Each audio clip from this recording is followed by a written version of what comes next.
Imaginez, chaque fois que vous lavez un t-shirt, vous relâchez des milliers de particules de microplastique dans la nature. Le pire, c'est que ce plastique, vous le portez peut-être en ce moment même. Aujourd'hui, on va parler du polyester. Fabriqué à partir de pétrole, devenu malheureusement indispensable dans la mode. Mais ce matériau cache énormément de conséquences pour la planète, pour les océans et même pour ton corps. Le polyester a été inventé en 1941 par deux chimistes britanniques, John Rex Weinfeld et James Tennant Dixon. À cette époque, cette fibre était considérée comme une véritable révolution.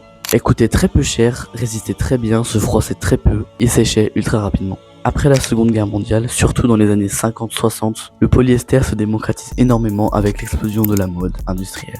Aujourd'hui, près de la moitié des vêtements produits dans le monde contiennent du polyester. Et le problème, comme dit précédemment, est que cette matière contient du pétrole. Derrière un simple sweat ou un maillot de sport, il y a des extractions pétrolières, des usines chimiques et énormément d'émissions de CO2. La majorité de la production mondiale se situe en Chine, en Inde et dans plusieurs pays d'Asie du Sud-Est comme le Bangladesh. Là où la fast fashion produit des vêtements à très bas prix et en grande quantité. Souvent dans des conditions de travail très difficiles. Mais les conséquences ne s'arrêtent pas là. Quand on lave un vêtement au polyester, il libère des milliers de microplastiques. Ces particules passent dans les eaux usées, traversent parfois les stations d'épuration et finissent dans les rivières et dans les océans. En plus d'avoir un énorme impact sur la biodiversité, ces microplastiques reviennent directement dans notre assiette, dans l'air et parfois dans le corps humain. Certaines études pensent qu'ils pourraient provoquer des inflammations et perturber le système hormonal sur le long terme, en particulier chez les femmes. Il y a aussi un énorme problème de déchets. Comme le polyester est une matière plastique, un vêtement peut mettre des dizaines voire des centaines d'années à se désagréger dans la nature. Chaque année, des millions de tonnes de déchets plastiques et de textiles en polyester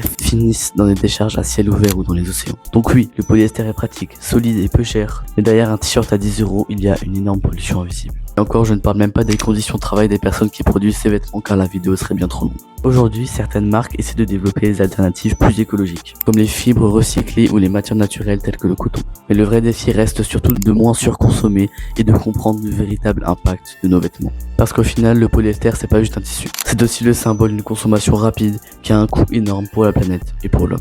Si tu as aimé la vidéo, n'hésite pas à t'abonner et donne-moi des idées dans les commentaires pour les prochains Nick la mode. C'était Octave, à mercredi, c'est ciao.